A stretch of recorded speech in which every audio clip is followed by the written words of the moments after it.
Muy buenas tardes a todos. Good afternoon to all. Thank you. Thank you very much for being with us this afternoon. I have to say, this, for all of us, is a very important occasion. This is important for painting, for the history of painting, for the Museo del Prado, and also, why not say it, for Spain? Because we are here to commemorate the life of two persons who are of international renown and who devoted a large portion of their lives to this museum. And they were passionate, they were engaged and committed. Both of them, at the end of their lives, were honorary members of the Royal Board of Trustees, and this was the least of the privileges that they were owed after everything they had done for the museum as it is today. But these two men were the ones who saw what will be happening in the museum in the future when the Hall of Realms is completed. Because they had suggestions, they are behind a book which many of you have seen, many of you will have read, where we see how very, very important that new part of the museum is, the Hall of Realms, in order to complete what this wonderful garden is, the museum and its surroundings, what it will be in a few years' time. I'm not sure that all of us will see it, but I think that if the economy accompanies us, most of us will see what it becomes. Let me just say a few words about both of them. I actually knew both of them, and I have to say that these men were sensitive, they were intelligent. One was British, the other was American, but the sensitivities were different in some ways, but they worked together. They joined forces to an extraordinary degree. And they are often enough quoted together because they worked together many, many times. And with us this afternoon are persons who know them very well. There are persons here who have worked on their dissertations with one or the other. So these two persons are persons who are very, very closely linked to our university, our country, and this museum. I don't want to add anything because unfortunately they are not with us this afternoon. Their wives could not be with us this afternoon, but we will be giving the floor to Jonathan Brown's sister, who is with us this afternoon. I'm not sure how old she is.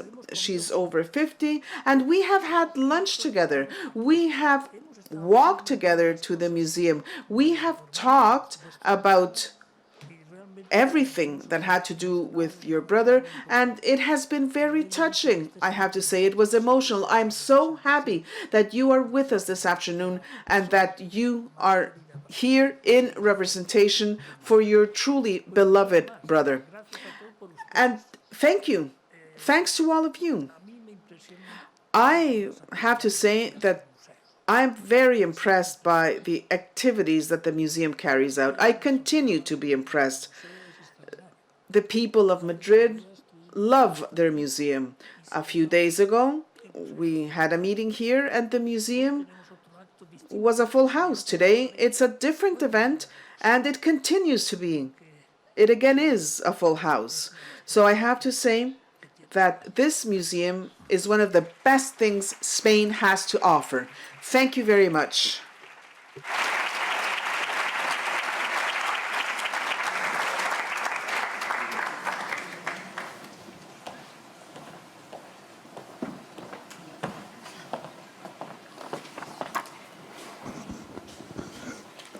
Señor presidente del Real Patronato. Mr. President of the board, Mr. Director, dear friends of the museum, ladies and gentlemen all. It has been over 2 decades since the Fundación Amigos del Museo del Prado began to pay tribute to relevant, distinguished personalities in the world of culture. in acknowledgement of their contributions to the study and dissemination of history and the museum collections. And this was achieved working with Professor Francis Hecker, who shared with today's guests the condition of being an authority of international renown and having contributed fundamentally to his field of studies. But I have to say that in the case of John Elliott and Jonathan Browns, we have to say that there was more, because they turned the Prado Museum into one of the objects of study, an institution which we know much better now thanks to their research. And thanks, of course, to the very, very interesting emotional, intellectual, and vital relationship that they had with it. So I have to say that John Elliott explained in his works why he devoted himself to the study of Spanish history and how much the Prado Museum influenced him in that decision. In the summer of 1950, after his first term at Cambridge, he was studying history there, or reading history. Elliott came to Spain by happenstance. He just came to visit the peninsula, and he was truly impressed. He was impressed by Castile, the beauty of the essential Spain, and now, I quote, "I was overwhelmed by the paintings in the Prado, especially those of Velázquez, whose work I barely knew." So this is what happened to Manet when he saw Velázquez for the first time. He wrote to Fontaine-Latour and Baudelaire, among others, and he says, "Velázquez is the painter among painters. There has never been anyone similar to Velázquez." So let's return now to Brown, the young historian. He returns to Cambridge, and he, of course, was at that point a devoted fan of the country. And when choosing his research topic, he remembered the equestrian portrait of the Count Duke of Olivares, a painting that had fascinated him as of the very first minute that he saw at the museum, and which prodded him to know more about the man and his times.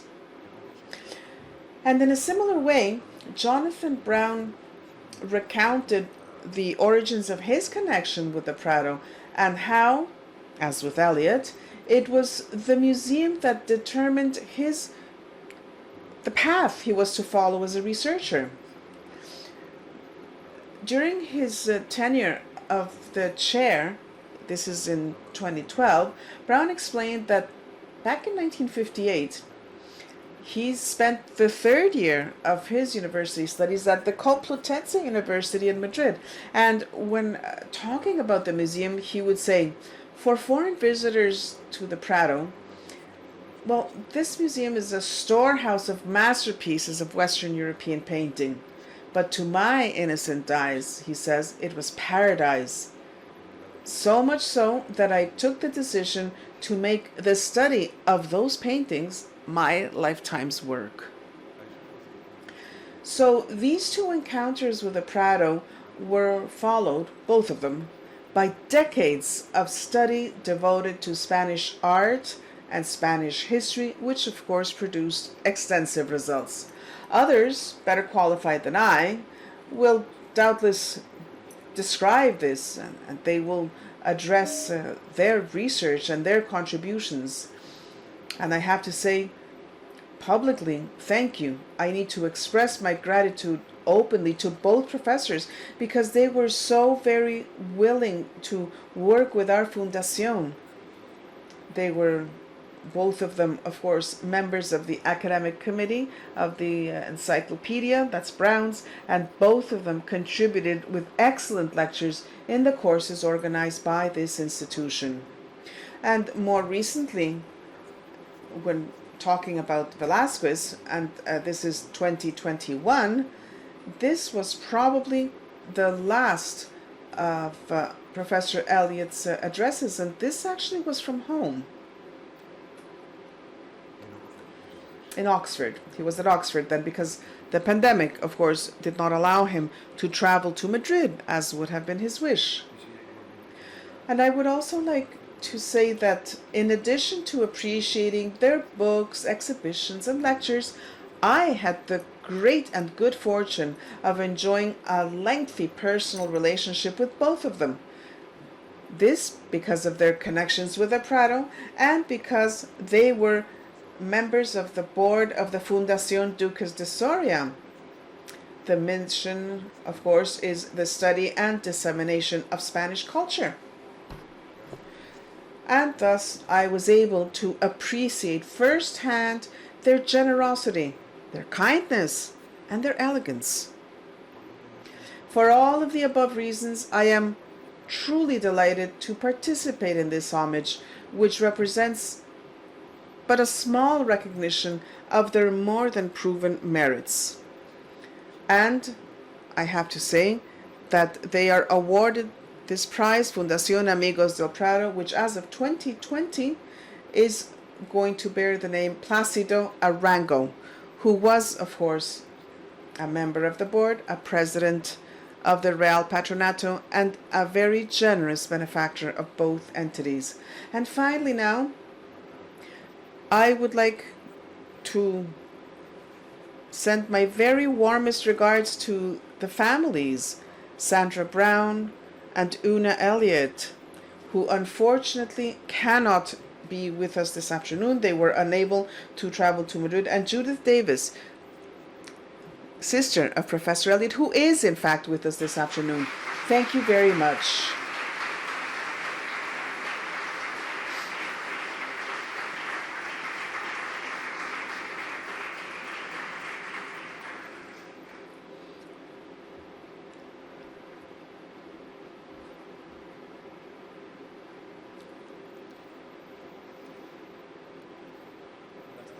Good afternoon.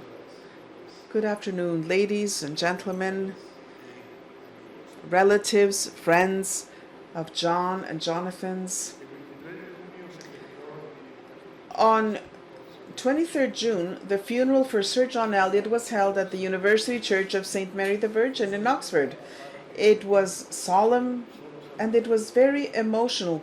You know that the British know how to do this, and I promise that when I drafted this address, I had no suspicion that I was going to read anything about solemnity today. But a number of speakers took turns to eulogize Sir John, and they all spoke of their own experiences. They all spoke of their experience, but they all agreed on the importance played by the Museo del Prado in Professor Elliott's professional career, and therefore his life. From the early fascination, in his words, a revelation, which he felt in 1950 before the equestrian portrait of the Count Duke of Olivares, I say back in 1950, to his satisfaction of becoming part of the Royal Board of Trustees, which took place in 2015. But today I would like to speak from the other side, and I would like to explain how very important Sir John Elliott has been for the Prado Museum. It's been 77 years of an uninterrupted and fruitful relationship, which began as a tourist and student, all through to becoming a trustee. I'm going to try to summarize as best I can. It is difficult to exaggerate the intellectual merits of John Elliott and his outstanding contribution he has made to the knowledge of our country's history. He has been everything. He has deserved everything. So accomplished, so much space would be needed to list his many achievements and innumerable accolades he has received. I think that the best possible definition of Sir John's is the one that comes to mind as uttered by his great friend, also remembered, Jonathan Brown, a gentleman and a scholar. Two of his virtues underscore this definition. His boundless generosity, because how many Spanish historians have benefited from it, whether in the UK or in the US, and his intellectual vigor, rigor, and ambition intact right to the end, which made him not only one of the most notable Hispanists, but also one of the best historians of his generation. John Elliott put his intellectual vigor, rigor, and ambition at the service of the Prado Museum. the Museo del Prado. I believe I am right to point out the autumn of 1973. Elliott has just arrived in Princeton. He was a member of its Institute for Advanced Study until 1990, and there he attended a talk on Las Meninas given by Jonathan Brown. Brown and Elliott got along personally and professionally. They had both made the Spanish 17th century, specifically the court of Philip IV, their preferred field of work. Each one focused on a prominent figure during this reign. Elliott focused on the Count Duke of Olivares, the almighty royal favorite, and Brown on the court painter Velázquez. In both cases, their attraction came about following a visit to the Prado Museum. During the first weeks of our stay in Princeton, Elliott told a reporter, Jonathan Brown gave a lecture on Velázquez. After his talk, I went up to chat with him, thinking about the possibility of coordinating art history and general history with our knowledge of Velázquez and Spanish 17th century art and the political, social, and cultural history of Spain. End quote. We could say, of course, that the rest of history, but why not take a closer look at some of the milestones of this story? The first and most important was undoubtedly the truly memorable monograph they devoted to the Buen Retiro Palace, a palace for a king, the Buen Retiro and the court of Philip IV, whose first English edition appeared in 1980 and which has since then been reprinted many times and translated into several languages. That total history of Philip IV's summer retreat marked a turning point, both in the way of contextualizing a concept which then was fashionable, artistic production within historical coordinates, as well as highlighting the importance of the arts in the study of a court. And that work also considered an option for the extension of the Museo del Prado at a time when this had truly become a matter of urgency. They were not the first to suggest the Hall of Realms as the natural space for the extension of the Prado.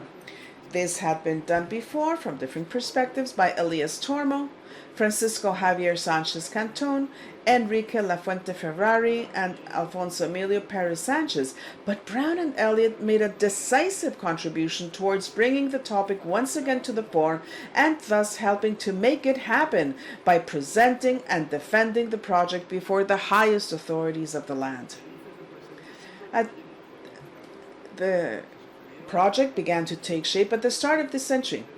This was followed by the transfer of the Army Museum to Toledo in 2009, the assignment of the Hall of Realms to the Ministry of Culture and then to the Museo del Prado, the tender and award process to restore it as a museum space, and here we see Sir Norman Foster and Carlos Rubio in 2016, the budget allocated for the project in 2020, and finally, the long-awaited moment of commencement of construction, July this year, just a few months ago.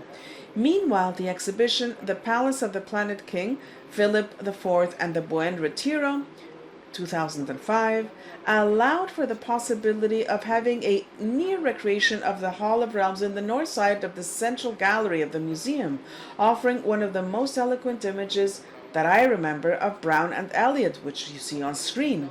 There they are, seated on a bench, dressed in suits and ties, hands on their knees. Behind them, the equestrian portraits of Philip IV and Isabella of Bourbon, on either side of Prince Balthasar Carlos high above. On the side walls, battleground scenes, among them the surrender of Breda on the left and the liberation of Brisach by Giuseppe Leonardo on the right, together with Labors of Hercules by Zurbaran. This was probably the closest they had ever been to their project. The relationship of John Elliott with the Museo del Prado does not stop at the Hall of Realms. He was a frequent lecturer and contributor to a number of publications, especially catalogs for exhibitions such as Velázquez, Rubens, and Van Dyck, 1999, or the aforementioned Palace of the Planet King, Philip IV, and the Buen Retiro. He was also co-curator with Jonathan Brown of The Sale of the Century, Artistic Relations Between Spain and Great Britain, 1604-1655. This was back in 2002. This was an exhibition which again brought together art and court culture, and which emphasized a recurrent concept in the imagination of its creators, the normalization of Spain within the European context, arguing against the idea of the Spanish exception advocated by many historians both in and out of our country. But beyond this long-standing professional and institutional relationship with the Prado, Elliott felt the museum as something of his very own. He suffered during its bad times and firmly helped to overcome them through activist initiatives in the media and discreet but efficient personal dealings. In 2015, coinciding with his appointment as a museum trustee, he decided to underpin his commitment to the Prado by means of the generous donation of an excellent portrait of the Count Duke of Olivares attributed to the Atelier of Velázquez, a gesture loaded with personal and historical connotations that perfectly synthesizes his exceptional life and career. The deaths of both Jonathan Brown and John Elliott, which followed on from each other over a short period of time, have been an irretrievable loss for Hispanism and Spanish culture. But for the museum, it also spells the disappearance of two people who not only loved and studied the museum, but also made decisive contributions towards its enhancement. Fate has had it that they should die a few months prior to the start of their more cherished project, the recovery by the Prado of the Hall of Realms of the Buen Retiro Palace. Recently, Sir John used to inquire about the progress, and often he would say, "I shall not live to see it." This, in fact, was so, but at least he died knowing that it will become a reality very soon, and it is up to us to make this happen. Thank you.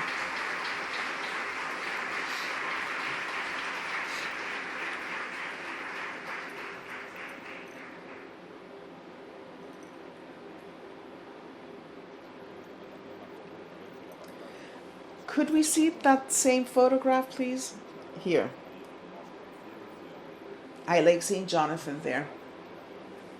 And John Elliott. Jonathan is as if I'm meditating with the legs, the position. But I'm here to write about Jonathan. The director talked about John Elliott. I have written a brief address which you can see in the document that we've published, but I'd like to say something a little bit more personal, which I think is of interest. I would like to thank the director and the foundation. Thank you for allowing me to speak about Jonathan, because I truly cared for him, and I know that there are many persons here who had a close relationship with him and with John Elliott, and I know that many of you would doubtless have wanted to be the spokesman of this relationship. And Jonathan, well, there definitely is a degree of responsibility. I think that this is how we would best define him. I was one of his 56 PhD students, the 56 persons whom he was so generous with. His wife, Sandra, today told me 56 is many, but sometimes students look for this relationship. But he was there. He was my advisor. He was very important to me. And what I need to say is that in the United States, in the academic world, it's a little bit difficult to understand.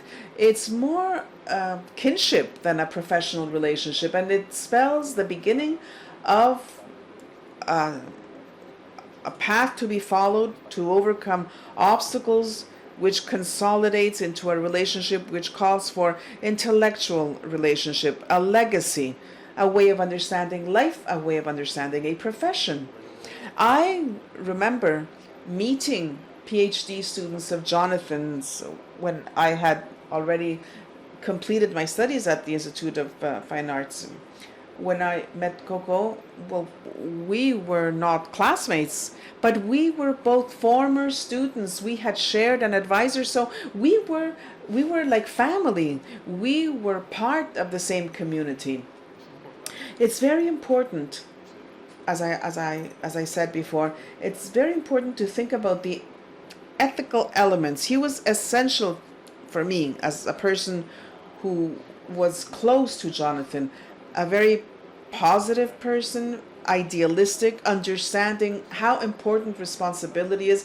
He believed, I think we all believe, but he believed that doing something, not in a hierarchical way, but doing really your best, giving it your all. And he also believed, and this is why I believe that he belongs to a group of persons whose ethics are as they are, and contribute to society, contribute to what the Greeks would call the polis, which is not a place, a group of persons, a profession, if you will, contributing to something more, contributing to society with a capital S, which we, all of us together, make up.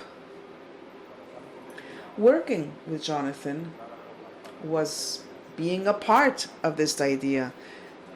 This implies reciprocity. Working with someone whom you truly admire is important. I had traveled there because I wanted to study with him, because I admired him. And seeing how this person slowly but surely accepts one as a student, well, that is a legacy and that is a responsibility, and the student feels mandated to give his or her best. Remember, for instance, the fantastic combination of being very demanding but being very supportive. This is exactly what he did. This was my feeling. He was very demanding, but he truly, truly made me feel supported. I remember the transition from being a student to becoming a link in the chain that he was a part of. I remember living that moment. I remember that. And I no longer addressed him Professor Brown, as I called him when I had a coffee with him, when I sat with him in his office, and suddenly I began to call him Jonathan, which was actually a little bit difficult for me. I was no longer a student and somebody who wanted to become a historian. No, I suddenly became a member of that polis, as I said. I was there with him. So this reciprocity, this ethical approach of things, I remember with regard to his relationship with Spain and the Prado. Jonathan loved being listened to. He thought that devoting his time to what he was doing made it important for him to be listened to. This is a very important ethical approach. I know that it might sound arrogant, but of course we like to be listened to. This is something that we have been studying. Jonathan, knew that he wanted to be heard in Spain. And he found the way, he found the means back in 1996 when he was designated, when the Spanish government appointed Fernando Checa as director of the museum. This was a number of persons from the political sphere took this decision. Miguel has already talked about this. He backed Fernando's appointment discreetly but forcefully. He, of course, had his career, his life was somewhere else, but Jonathan thought that this really was the best option for the Prado Museum. And if it was good for the Prado, it would be good for Spain. So he backed Fernando Checa in the media, in his writings, and we curators, we young curators, that's how we were known there, who were being named into the museum. Well, we had that feeling that the Prado was in need of a little bit of an update, and this was doing Spain a good service. And for him, this was something that was essential.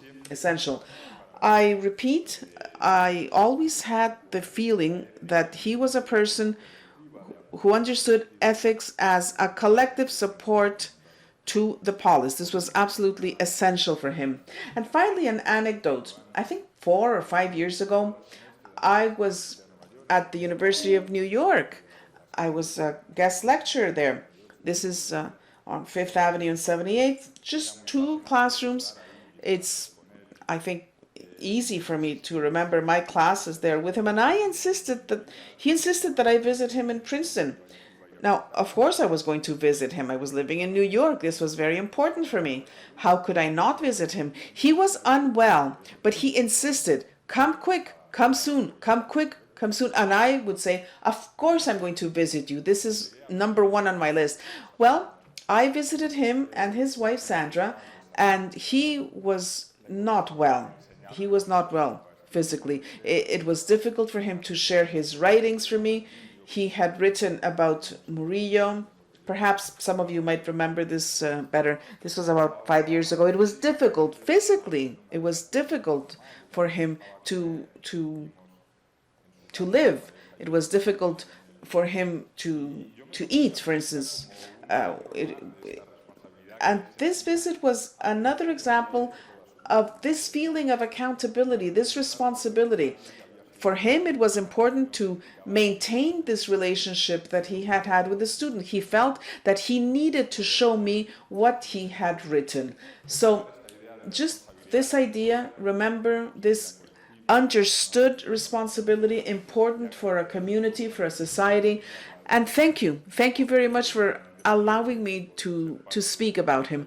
I know that I was very lucky that I was a part of his life, and I feel very lucky because I can actually so remember. Thank you.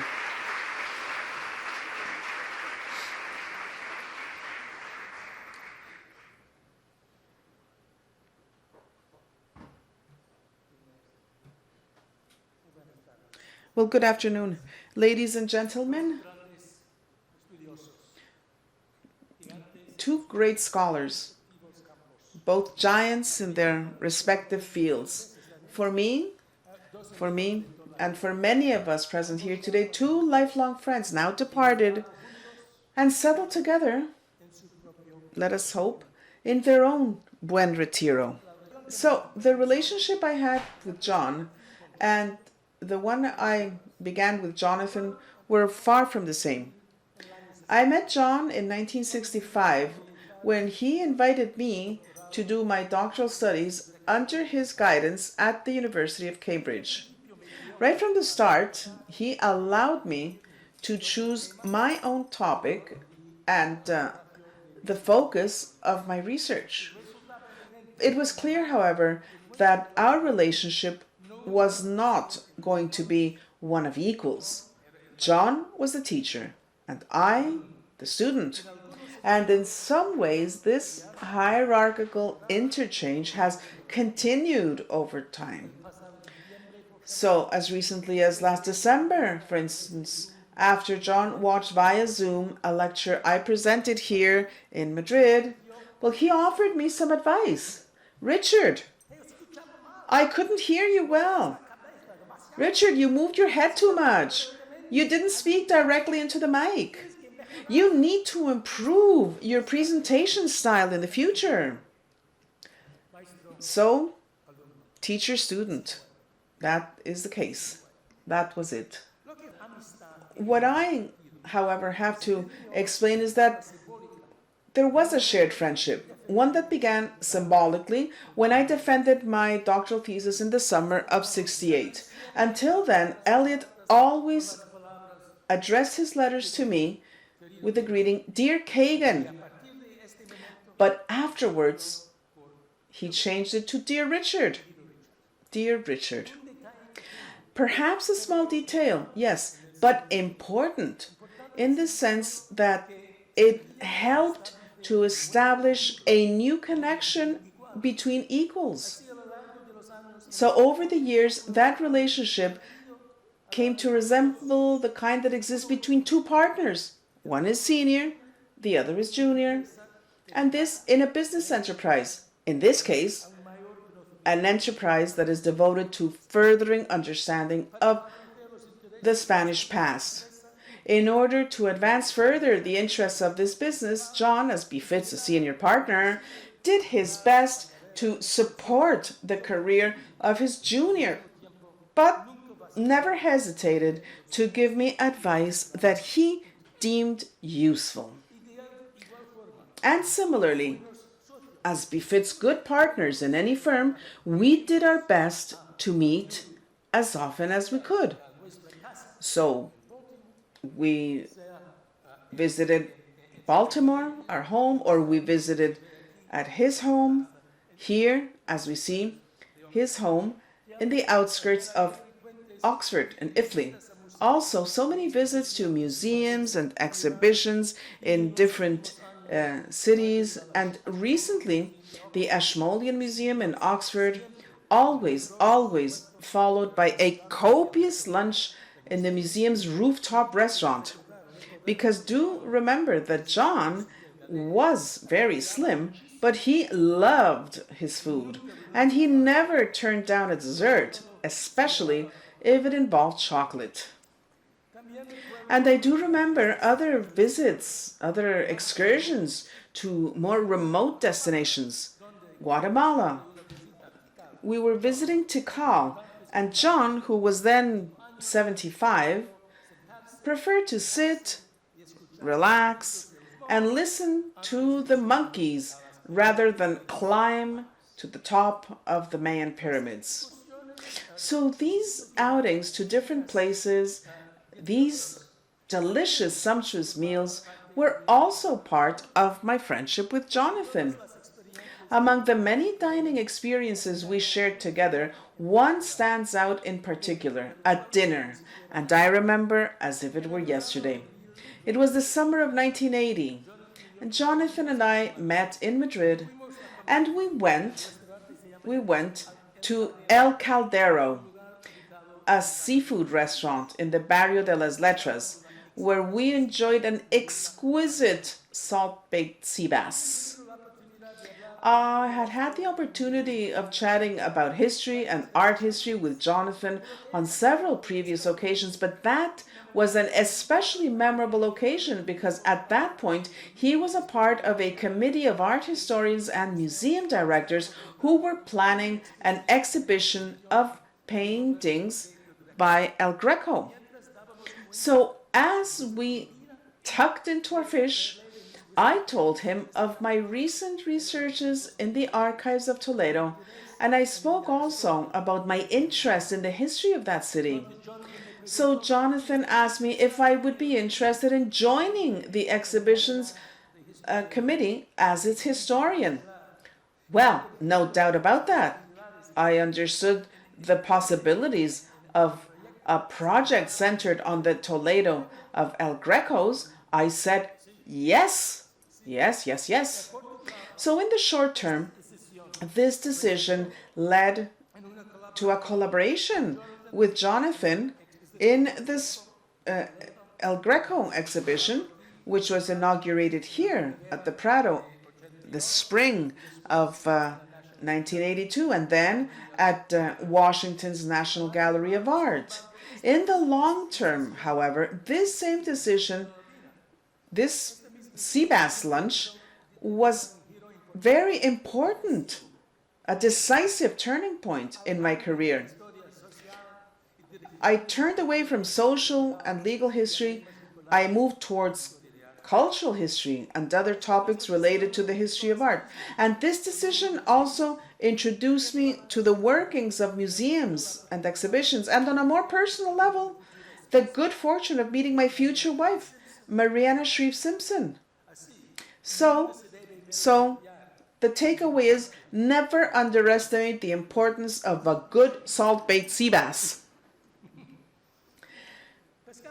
Now, leaving fish aside, and I hope this anecdote has served to convey this, the beginning of my friendship with Jonathan were similar to those of my relationship with John insofar as we shared common interests in the art, history, and culture of Spain and Spanish America. But there was a difference, because our relationship began when both of us were well-established scholars in our respective research fields and willing to collaborate on a number of projects. So apart from the El Greco de Toledo exhibition, there were books dedicated to El Greco, as we can see here, and others, such as Spanish Cities of the Golden Age, an important collector of the 17th century, very important in Spain, and also a number of exhibitions in a number of cities, a number of books addressing collecting of Spanish art in the United States, and more recently the catalog that accompanied the exhibition of Alonso Berruguete, the great sculptor. So in all of these projects, we saw different areas from complementary point of views. Jonathan, an art historian, focusing on artists and their works, and I, the historian, focusing more on the context, the environment in which the artist worked, his patrons, or the art market at a specific place and time. So we have employed a methodology which is very similar to that used by John and Jonathan in their book on the Buen Retiro Palace and in a number of exhibitions that have been held here at the Prado. So many collaborations, so many phone calls. It was very easy for Jonathan and me to actually forge a close working relationship, and along with it, great mutual respect and personal friendship, not just between us, but also between his wife and my wife and our children. And these friendships, I have to say, what a special gift. So wonderful for us. Now, at the same time, I learned so much from Jonathan. And it could be during our visits to museums, in meetings, in his Institute of Fine Arts at NYU, at his office in Princeton, or at his home in the garden with a glass of wine. Jonathan actually shared with me the equivalent of informal courses of history of art. So how to differentiate the Greco from the Velázquez brushstrokes, the need to pay attention to small details in a painting, the importance of collecting as a topic of research, along with many other themes. So John and Jonathan, two lasting friendships, each born out of different circumstances, each with specific qualities. But it is important to understand that over the years, and actually right to the end, these two friendships were very closely intertwined. I met Jonathan through John, and we met firstly in the Simancas archive back in '79, and we were together in New York for the presentation of the English edition of Cities of the Golden Age. This is 1989, listening to each other's presentations at the memorable conference. The Count Duke of Olivares was the issue at hand. This was organized by John in 1989, and this is just to mention a very few. And equally memorable was the gathering that took place in Baltimore in 1990. John had announced his intention to accept the post of Regius Professor of History in Oxford, to return to England after 18 years at the Institute for Advanced Study in Princeton. I remember so very clearly the toast offered by Jonathan at the end of this gala dinner. He stood up, he raised his glass, and he looked into John's eyes and said, very laconically, one single word: reconsider. Think about it. Think it over. I think that says everything. That very close bond between John and Jonathan, the importance of John's presence as a catalyst for furthering the study of Spain's history in the United States. Now we know that he did not reconsider, and he left for England. John crossed the Atlantic, but it did little to prevent Jonathan and me from traveling to Oxford in '95 to celebrate John's 65th birthday. And we see here the book we gave him, a Festschrift, Spain, Europe, and the Atlantic World. A book whose title reflected the breadth and scope of his historical interests and concerns. The translation into Spanish was presented here in Spain in Madrid in 2001. And we met on other occasions. So, for instance,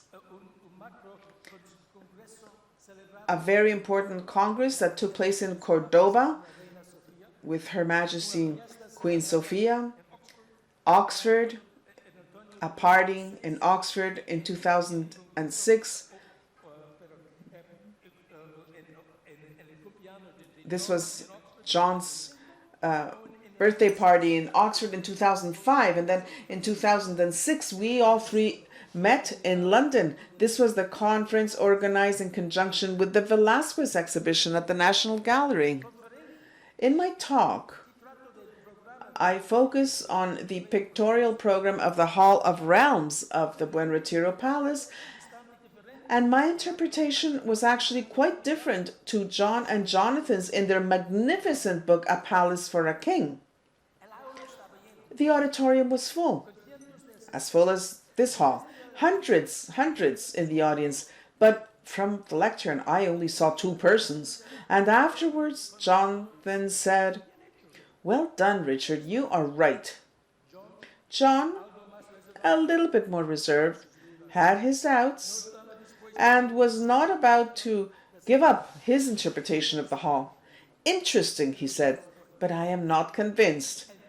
More research needs to be done on the subject." Now this is true, and I hope that this research will be done once the hall is recovered and its paintings are returned to their rightful place. Another more festive occasion was my own 65th birthday back in 2008. My wife organized a surprise party. She invited relatives, colleagues, and many friends. Jonathan spoke very kind words. He praised my skills as a researcher, and John crossed the Atlantic to attend with his wife Una, and was also very generous with his comments about the course of my career. The last time we met, we coincided all three, was in March 2013 in our apartment in Philadelphia to celebrate a meal together, the Easter and Passover meal. Unfortunately, I don't have photos of that meal. Over the next few years, I often met with John in Oxford or Madrid. I went to Princeton to see Jonathan because he had Parkinson's and he traveled less and less. And there were 2 memorable moments. The party organized by Sandra in the summer of 2019 to celebrate Jonathan's 80th birthday, and my visit the following winter, so the winter of 2019. I gave him a book of my book about the Spanish craze in the US, a study which 10 years earlier Jonathan had encouraged me to undertake with just 3 words: go for it, go for it. So when the book finally appeared, I was absolutely certain that I had to dedicate it to Jonathan. Now, soon afterwards came COVID, the pandemic. Opportunities to visit Jonathan or John came to an abrupt end. And that is when I got used to doing something which was very pleasurable. I made it a habit to call them on a monthly basis, and we exchanged news. We alerted one another to books and other publications of mutual interest, and always a little bit of gossip. Invariably, John inquired about Jonathan's health, and Jonathan asked about John's. So, up to a certain point, at this stage in both their lives, I was a bridge. I united them both. The last time I spoke with Jonathan was at the end of December 2021. With John, late February this year. He was already hospitalized. This was just a few days before he passed away. So 2 friendships, good friends, lasting friends, summarized here far too briefly. So John, I beg your pardon. Jonathan, I apologize as well.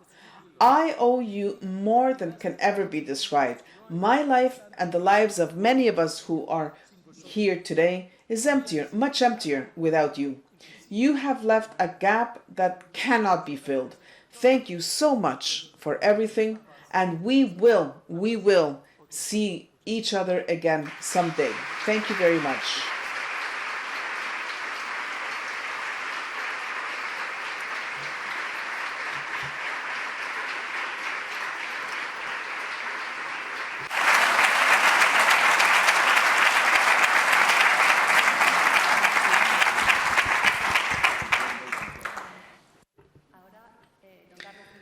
And now, Carlos Zurita, the Duke of Soria, the president of the foundation, will deliver the award Amigos de Museo del Prado, now the Plácido Arango Award, to Professor Elliott's sister, Judith David, and to Luisa Elena Alcalá, will receive it on behalf of Sandra Brown, who is not with us. This is a sculpture by Blanca Muñoz.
Señores y señoras, por favor, perdóname.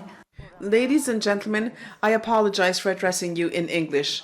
I apologize, but I do not speak sufficient Spanish. Widow Una standing here today to accept the prize in his honor. She too loved the Prado and came to know it well on her many visits here.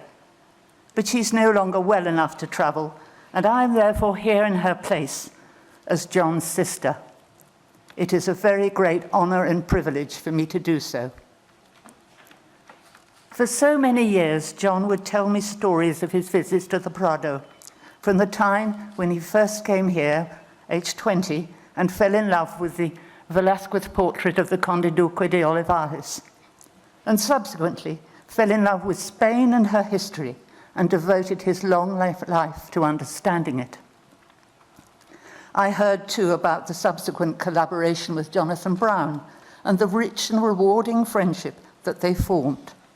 Their 40-year campaign to restore the Salón de los Reinos to its original state was so important to them both. And even though they have not lived to see it, they had at least the satisfaction of knowing that it would take place. John was so happy to be invited to be on the Patronato, and his trips to Madrid for meetings were always a joy to him, full of interest and stimulating encounters with his Spanish friends and colleagues. If only he and Jonathan knew about this wonderful event this evening, how proud they would be. Finalmente, me gustaría Finally now, let me say thank you. My acknowledgement to the Fundación. Thank you for your kind and generous homage to my beloved brother. Thank you very, very much.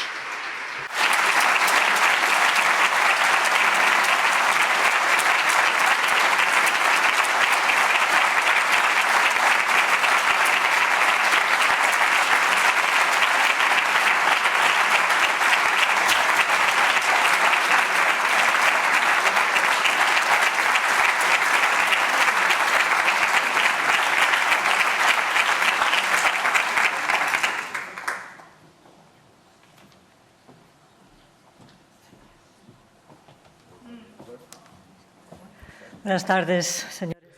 Good afternoon, ladies and gentlemen, relatives, friends, colleagues. As you know, Sandra Brown cannot be with us this afternoon, and she has asked me to do two things. First, she's asked me to read these words out, and that is what I'm going to do now. And she's asked me to do it in front of this photograph, especially. She selected it. They are both in front of a painting. This is an exhibition which took place here at the museum at the Royal Palace 2010-2011. It is the realms, shared identities. And it is a coincidence. The previous photograph we saw before is also John Elliott at that same exhibition, another project which involved both of them. I believe it is the last one of the major exhibitions in which Jonathan Brown contributed to here in Spain, and it's easy to understand.